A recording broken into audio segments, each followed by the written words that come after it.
చంద్రబాబు నాయుడు గారు మాట్లాడుతున్నప్పుడు వెనుక నుంచి వెనకే తెలుగుదేశం కార్యకర్తలు చైర్లు ఖాళీ చేసి వెళ్ళిపోయారనేది చాలా ప్రబలంగా ప్రచారం జరుగుతుంది.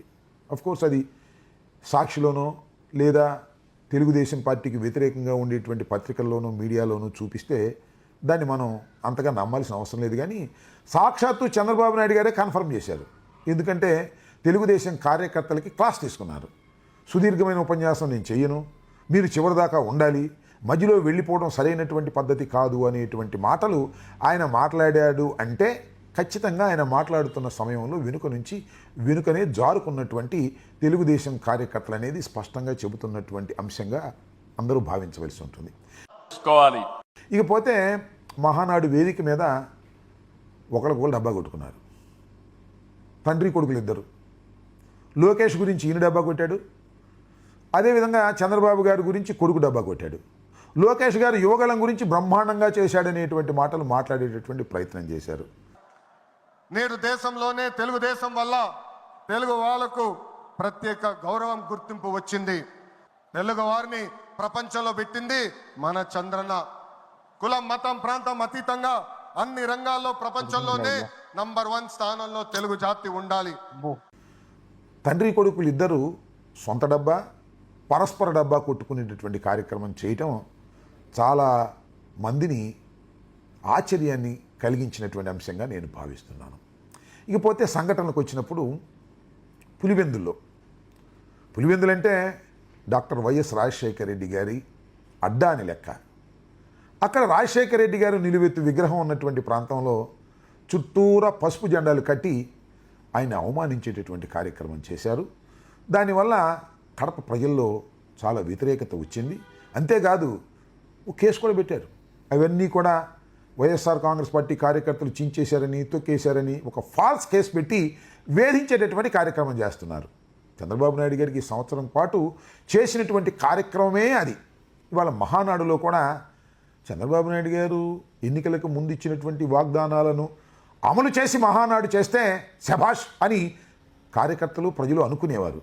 కానీ ఇచ్చిన వాగ్దానాలను ఏమీ చేయకోకుండా సూపర్ 6 లేదు, సూపర్ 7 లేదు, ఏ వాగ్దానాన్ని చేయకోకుండా మభ్యపెట్టి ఇవాళ బ్రహ్మాండంగా కడపలో జగన్మోహన్ రెడ్డి గారి అడ్డాలో నేను మహానాడు నిర్వహించాను అంటే ఎవరు నమ్ముతాడు?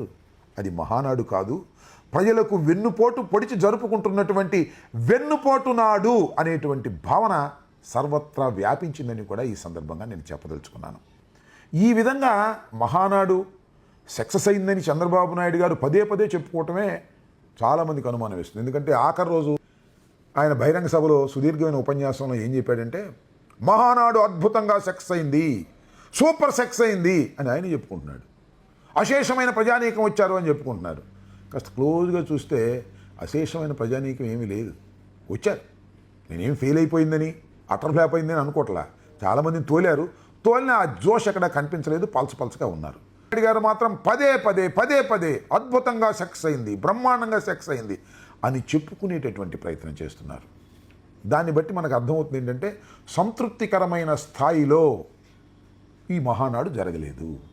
ఏదైతే చంద్రబాబు నాయుడు గారు వ్యూహాత్మకంగా ఆయన చెప్పాడో కడపలో పెట్టాలి అనుకున్నాడో ఆ వ్యూహం ఫెయిల్ అయింది అనేటువంటి భావన తెలుగుదేశం కార్యకర్తల్లో కూడా చాలా స్పష్టంగా కనిపిస్తూ ఉన్నది.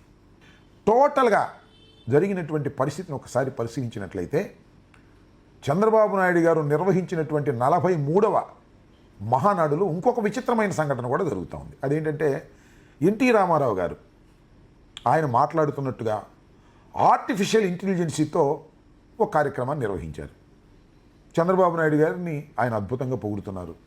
హైదరాబాదుని అద్భుతంగా తీర్చిదిద్దాడని ఏదైతే చంద్రబాబు నాయుడు గారు తను సొంతంగా డబ్బా కొట్టుకుంటున్నాడో ఆ డబ్బా కొట్టుకునే కార్యక్రమాన్ని ఎన్టీ రామారావు గారి నోటి వెంట వినిపించే ఆయన చేసినటువంటి విషయం చాలామందికి ఇదొక అపాసుపాలైనటువంటి అంశంగా తెలుస్తూ ఉన్నది. ఎందుకంటే సోషల్ మీడియాలో మనం చూస్తున్నాం కదా, చంద్రబాబు నాయుడు గారు వెన్నుపోటు పొడిచి ఎన్టీ రామారావు గారిని అధికారం నుంచి దించేసిన తర్వాత ఆయన చనిపోయే ముందు ఎన్టీ రామారావు గారు చంద్రబాబు నాయుడు గారి మీద ఏ రకమైనటువంటి అభిప్రాయాన్ని వ్యక్తం చేశారో ఆ అభిప్రాయం ఇవాళ సోషల్ మీడియాలో బ్రహ్మాండంగా ఏంటి చంద్రబాబు నాయుడు గారు ఆర్టిఫిషియల్ ఇంటెలిజెన్సీతో ఎన్టీ రామారావు గారు తనను పొగుడుతున్నట్టుగా చూపించుకునే కార్యక్రమం చేయటం అనేది ఖచ్చితంగా బూమ్ ర్యాంగ్ అయిందనేది చాలామందికి అర్థమవుతున్నటువంటి అంశం. నిజంగా ఎన్టీ రామారావు గారు బతికుంటే ఇవాళ చంద్రబాబు నాయుడు గారి యొక్క దుర్మార్గాన్ని చూసి భయంకరంగా దూషించేవారనేది అందరికీ తెలిసినటువంటి సత్యం. యాత వాత టోటల్గా చంద్రబాబు నాయుడు గారు నిర్వహించినటువంటి 43వ మహానాడు, అదే వెన్నుపోటు నాడు విజయవంతమైతే కాలేదు. ఆఫ్టర్ ఫ్లాప్ అంతకంటే కాలేదు. వయా మీడియాగా ఏదో చప్పగా జరిగింది.